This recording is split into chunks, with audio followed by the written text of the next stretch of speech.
Hello Instagram, it's Dr. Tamara here on Wednesday for our Q&A. Welcome. I hope everybody is really well.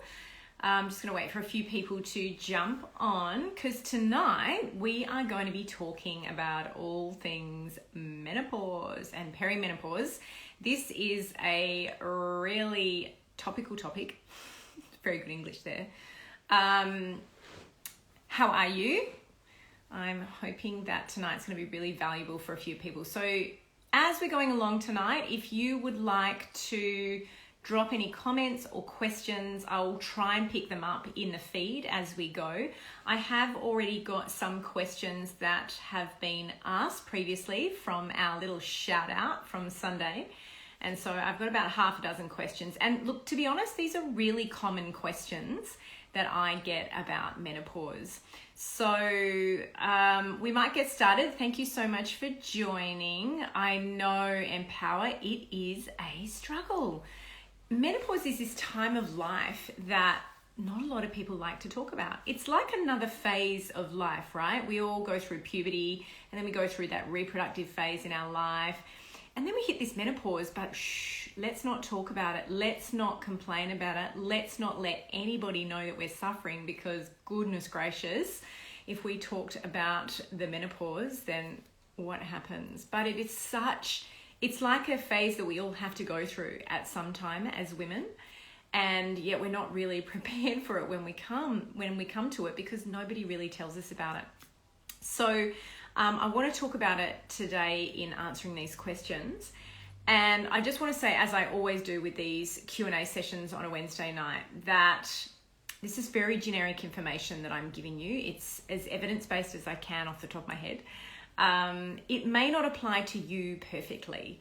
And so if you have further questions around your current situation or perhaps what someone else is going through, please go and see your doctor. Honestly, they are such a valuable resource for you. And if you're not getting what you need out of your GP, then go and see a women's specialist, someone who deals with menopause, women in menopause, whether it be a natural menopause, an early menopause, menopause after cancer, menopause after endometriosis surgery, like whatever it is, go and get your questions answered because this is a phase of life that is really challenging in so many different ways. We will all go through it and we'll all go through it slightly differently. So it's worth going and, oh, I'm sorry that you're leaving, Miss English Lady, but you can come back and have a listen at a later time. Just have a look at my Instagram TV. Okay, so 6 questions tonight. Let's see how I can answer these best for you. I'm going to start not at the beginning. Someone has asked the question, what is the average age of normal menopause? And then someone else has asked about how long does it take to start feeling normal again after the menopause? And then someone else has asked about early onset menopause. So I'll kind of try and answer all of those together.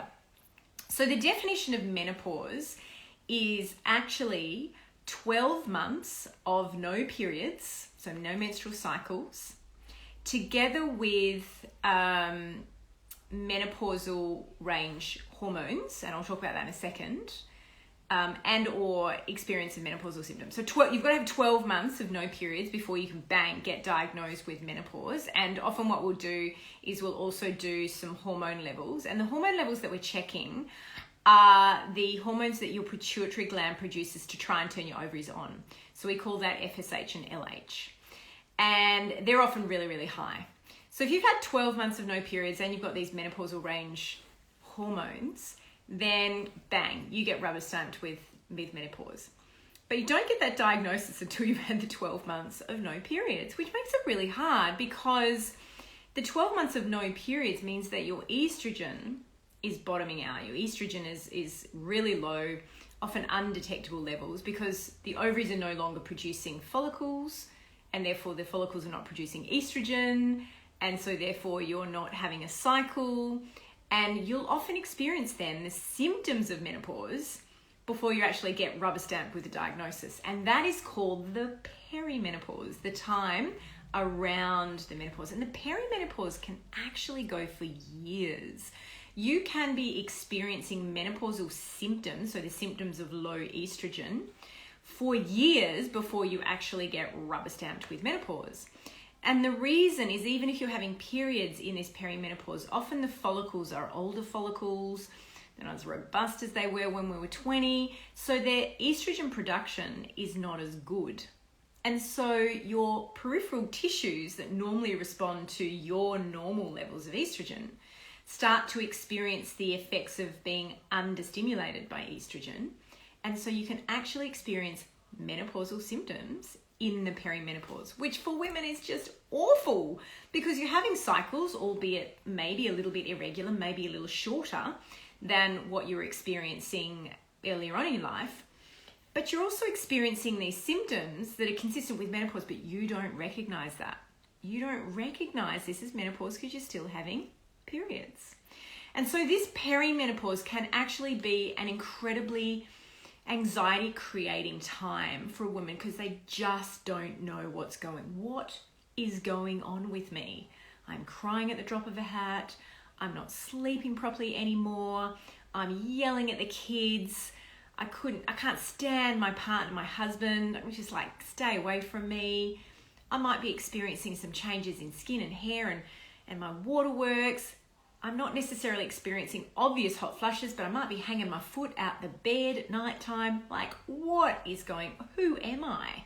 I've gained this 4 kilograms in weight around my middle. What is going on? And so this time of perimenopause, I don't know if anyone on here has experienced this, but this time of menopause is often more challenging than being rubber stamped with the menopause itself. Because once you get to that menopause, you actually know what's going on. Oh, okay, I know this is menopause.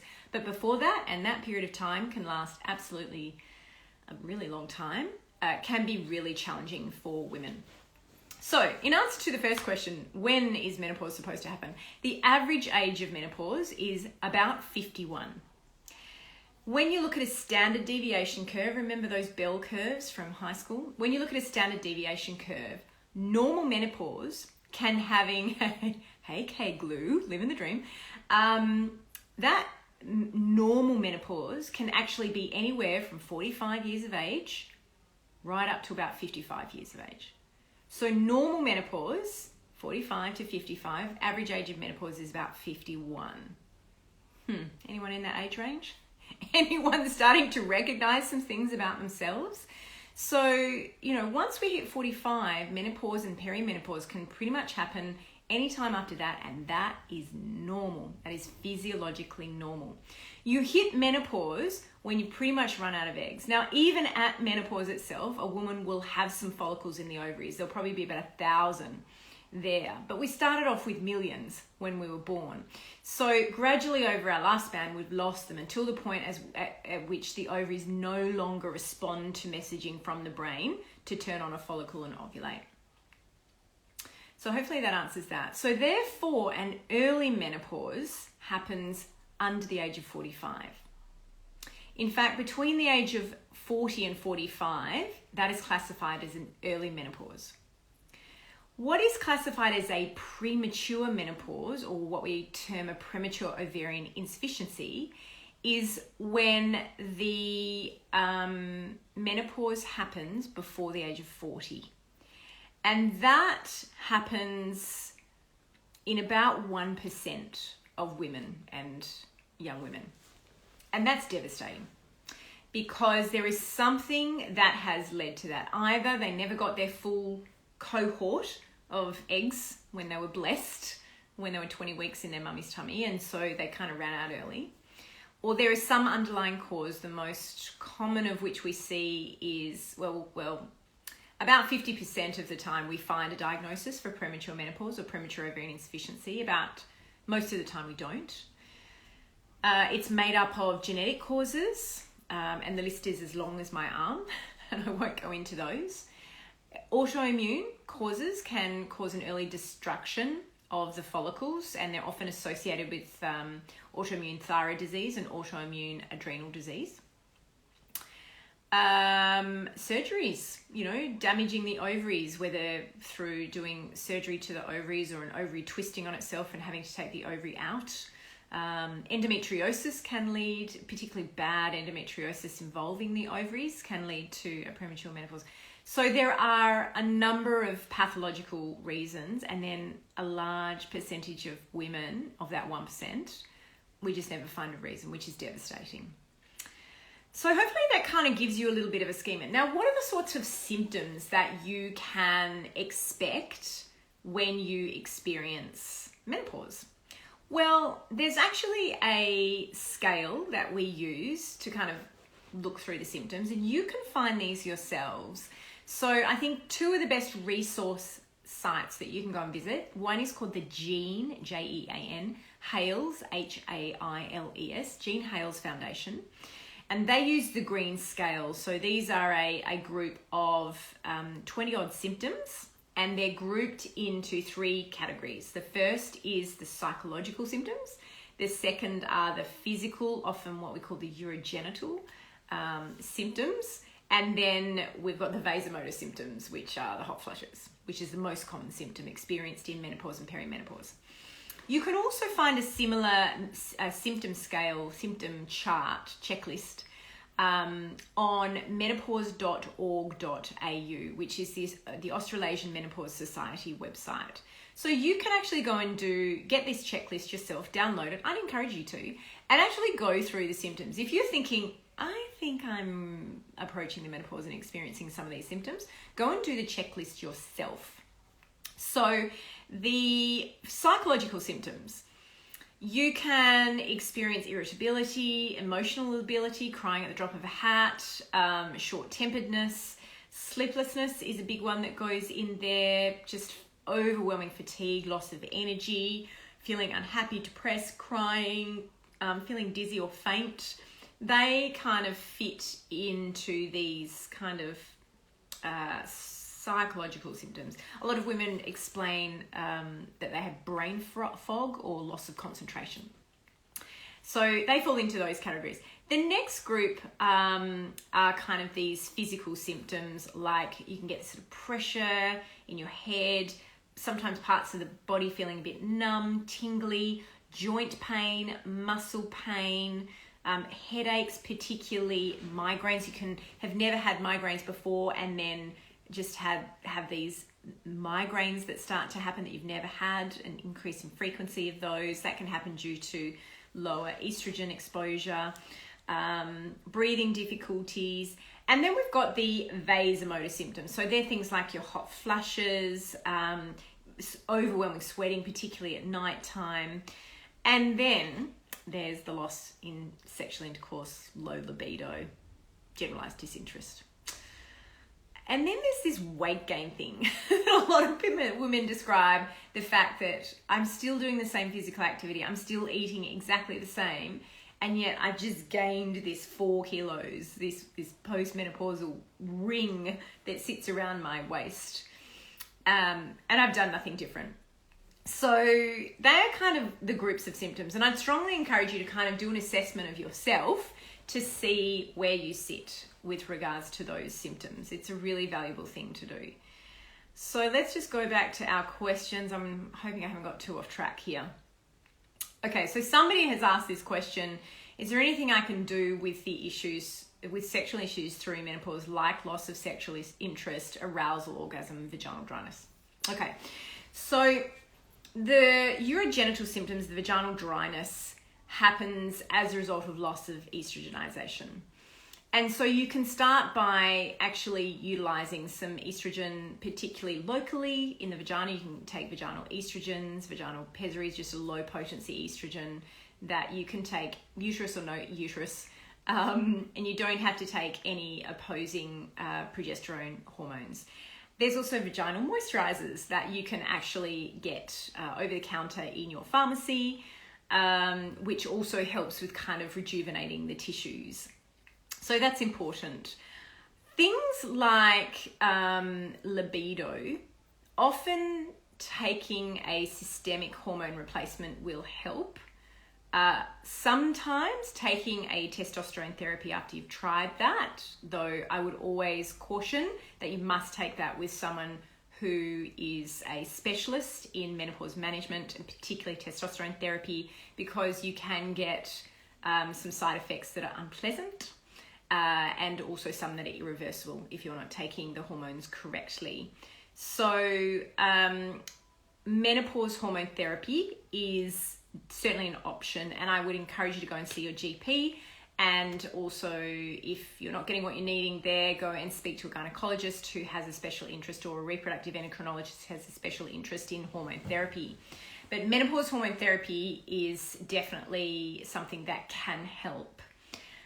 Some people, even though they're doing all of these things, some people still struggle. Some women still really struggle. And I would strongly encourage you in seeing a sexual health therapist, so seeing a sexologist. And they're around town. Here in Perth, we've got a few. But seeing someone who is trained in the area of sexology, who can help you with the issues that you're going through. Even seeing a women's health physiotherapist to help with overcoming painful sexual intercourse, vaginal dryness, and all of those sorts of things can also be really beneficial in helping those things. What can you do about the hot flushes? Well, there's lots of things.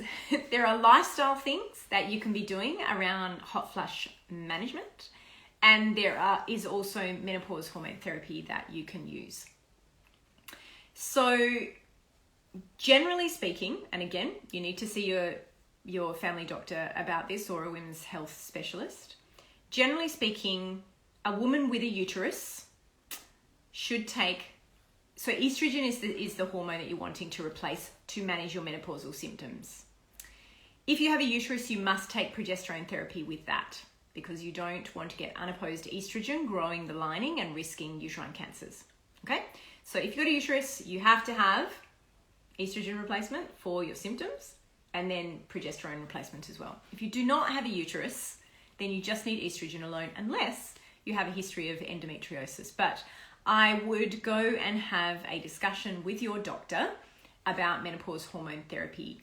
That pretty much is first line management of hot flushes from a hormonal management point of view. Now let's talk about lifestyle. There are lots of things that you can do in your lifestyle to help manage the hot flushes, the vasomotor symptoms that you're experiencing. Caffeine. Let's start there. Caffeine is going to worsen your hot flushes. So pulling back on the caffeinated drinks, tea, coffee, and other caffeinated things that you might have in your day, supplements, chocolate, anything with caffeine in it is going to worsen your hot flushes. So if you've got really bad hot flushes at night, I don't think I'd be recommending a cup of tea before bed. Alcohol. Alcohol will worsen hot flushes. In fact, you'll probably find, being postmenopausal, you probably don't tolerate alcohol as well as you used to. And so alcohol is something, again, at nighttime, particularly if your hot flush is bad at night, that you need to kind of bring out of the diet, or certainly reduce it. Just quickly, so hey Maddie, can hypothalamic amenorrhea cause early menopause? No. Is there a link between age of menarche and onset of menopause? Great question. Age of menarche, just because you have a late menarche does not mean that you're going to have a late menopause, because you are still losing eggs whether you're ovulating them or not. However, girls who have a precocious puberty and early puberty have a higher chance of developing PCOS. That's a whole nother talk. And women with PCOS have a later menopause. So I won't go into the links there, but that's a slightly different scenario. Hope that answered your question, Maddie. Okay, what else can we do in lifestyle around our hot flushes? Weight loss. So we know that being overweight can worsen hot flushes, so weight loss is key. In fact, maintaining weight is incredibly important in the postmenopause anyway. We will have a predisposition to gain weight in the postmenopause because our metabolism changes. So really being conscious of the sort of energy in, energy out, and dietary management it is possible to lose weight in the menopause. I remember someone saying to me, you just have to accept it. No, thank you. You just have to work harder. So yes, you have to work harder at the lifestyle stuff, at the dietary aspects and the exercise aspect, but it is definitely possible to lose weight in the menopause. You just have to work harder. What else is going to help with your hot flushes? Don't eat too late at night time. And so there's probably some value in the whole intermittent fasting thing in not eating after 7 o'clock at night. If you eat later in the evening, you're going to ramp up your metabolism because you need to process the food that you're eating. And then you're going to go to bed on that. And so whilst you're metabolizing the food and you're producing heat as a byproduct of that, you're then going to go to bed and you're then going to have to deal with your hot flushes. So don't eat too late at night. Make sure that you're sleeping in a room that has good temperature control. So, you want to be sitting your room temperature around 20, 21 degrees. You don't want to sleep with heaters. You want to have multiple layers so you can take them off. All of these things are going to help you deal with hot flushes. For women who have previously had breast cancer who cannot have menopause hormone therapy, there are some alternative medications, and this is for anyone. There are alternative medications that you can use for managing hot flushes, they include neuropathic medications, some antidepressant medications, even some blood pressure medications can help. So I would, again, if you're in a specific situation, go and talk to your GP about what your options are. Now, nobody's asked me the question, but I'm going to address the elephant in the room. Are there alternative complementary medicines that can be used to manage menopausal symptoms, mainly hot flushes? Unfortunately, the research has shown us that the alternative preparations are not found to be of benefit from a scientific perspective. Have I seen many women who have taken black cohosh and red clover and things like that and feel that their hot flushes have improved? Yeah, I've seen that. Are these medications likely to do you any great harm? Probably not. I would certainly always go and get a liver function test whenever I'm taking alternative preparations because sometimes you don't know what's in them. And a well woman check every year is absolutely essential for any woman who is postmenopausal, looking at things like cholesterol and liver function and renal function and sugars. But the reality is the evidence has not shown support for alternative preparations in helping manage menopausal symptoms. As an evidence-based medical practitioner, I would not recommend bioidenticals, troches, for example. Their safety and their efficacy have not been proven to work. And the safety thing is a big thing. So I would say if you are wanting to take hormones, don't take the bioidenticals, just take menopause hormone therapy and go and see a doctor and do it properly. Maz, you've asked a great question. How long is it okay to take HRT? We call it MHT, menopause hormone therapy now. That's the new terminology. How long is it okay? So 20 odd years ago, there was a study that was done that said, in a nutshell, hormones were bad. And so all these women were taken off hormone therapy, and there's a whole generation of women who are just frightened of menopause hormone therapy. The reanalysis of this big study has suggested that the mortality rates from things like breast cancer and other conditions, clots in the legs and the lungs, stroke, is no different in women who have taken menopause hormone therapy or not. But the guidelines are that we start menopause hormone therapy for menopause symptom control. We take the lowest dose that helps manage their symptoms. We preferentially do it in the lowest risk way, and the lowest risk way is actually transdermal through the skin. If not, then you take an oral preparation if you can't tolerate it or it's not contraindicated for some reason. And ideally, we want to talk to you about starting to wean it by about 5 years. Can everybody wean off menopause hormone therapy? No. Are some women on it for the rest of their life? Yeah. but they're well managed on it. They are reviewed, they manage their lifestyle, they watch things like smoking, cholesterol, alcohol consumption, weight, all those things that lead to, they get their breast checks regularly, mammograms, they do their bone mineral density, they do all the right things, and you can safely take menopause hormone therapy for the rest of your life, but monitored and managed by someone who knows what they're doing. But the vast majority of women, we want to try and get them off it by about 5 years, because ideally in the vast majority of women, you will start to have an easing of your menopause symptoms by about 5 years. Someone asked the question, I haven't been sleeping properly lately. Can this be menopause? I think I've answered that. Yes, absolutely. Go and get the checklist off the menopause.org.au or the Jean Hales Foundation. Do the checklist, see if you have the symptoms, go and see your doctor. Absolutely, if you fit in the right age group. There are lots of things that can cause sleeplessness, but definitely perimenopause is, no worries, Maz, definitely perimenopause is one of those things. I think that's everything. I think that's all the questions. Oh, and to answer the question, how long does it take to feel normal again after starting menopause? I'd love to say that we're all through it and back to normal by 5 years. But the reality is this is your new normal.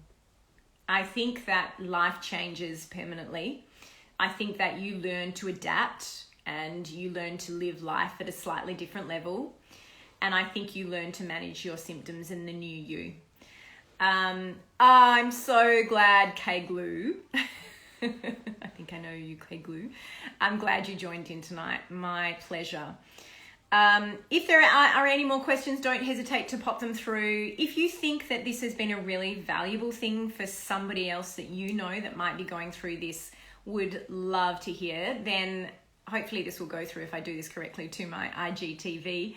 Please share this with as many women as you can. As I said, these segments are general information. If you have more questions pertaining to you, then don't forget to go and see your friendly GP. And if they're not somebody who really understands this process, seek out a women's health specialist, a reproductive endocrinologist, a gynecologist who understands menopause, and get the help that you need, because it's really important to me that you are well educated and most importantly that you are well supported.